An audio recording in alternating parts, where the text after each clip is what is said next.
En France, c'est peut-être la maison du futur qui se construit en Dordogne. Un habitat écologique fabriqué à partir de produits recyclés. Un concept venu des États-Unis baptisé Earthship par les Américains et Géonef en France. Pour construire cette maison atypique, une équipe venue de toute l'Europe est venue se former à la construction de ce logement autonome sous le regard du pape de l'autoconstruction, l'architecte américain Mike Reynolds. C'est un reportage signé Julien Cyr.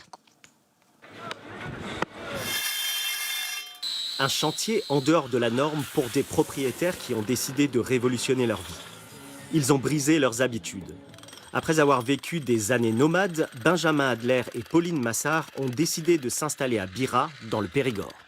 Ça n'a jamais été notre rêve de construire une maison. Et on a découvert qu'en fait, la liberté, ça pouvait aussi être une maison. Et que finalement, on pouvait avoir un habitat qui n'était pas seulement un toit, mais qui était presque un membre de la famille et surtout quelque chose un lieu de vie qui correspondait complètement à nos valeurs. Leur valeur, la récupération. Des pneus pour une parfaite isolation, des murs intérieurs faits de verre et de canettes. Autre principe, l'autonomie.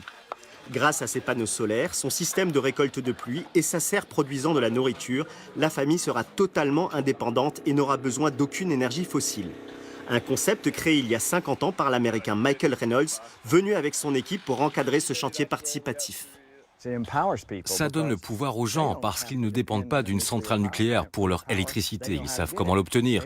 Ils ne dépendent pas d'une commune pour leur eau, ils l'obtiennent. Ils sont à la rencontre de la Terre. Il n'y a pas d'intermédiaire, pas de politiciens, pas d'entreprise. C'est juste entre la planète et les gens.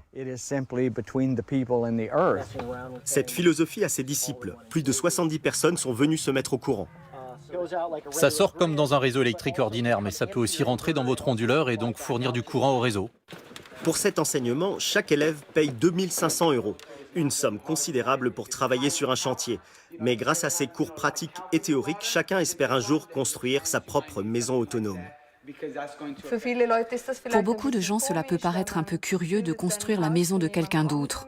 Mais on va à l'école, on apprend comment faire pour bâtir cette maison, et partant de là, je pense qu'il s'agit vraiment d'une grande expérience. Une expérience aussi pour Bira, la commune de 750 habitants sur laquelle pousse cette maison peu orthodoxe. Mais comme elle respecte toutes les normes, Benjamin et Pauline n'ont pas eu de mal à convaincre les élus. C'est quand même très positif par rapport à ce que les gens peuvent penser de l'administratif qui est souvent lourd en France. Nous, on n'a pas du tout ressenti ça dans nos démarches. La maison coûte aux propriétaires le même prix qu'une construction traditionnelle. Mais grande différence, elle est réalisée en 6 semaines seulement et n'aura presque aucun coût de fonctionnement. De quoi motiver d'autres adeptes à prendre la clé des champs.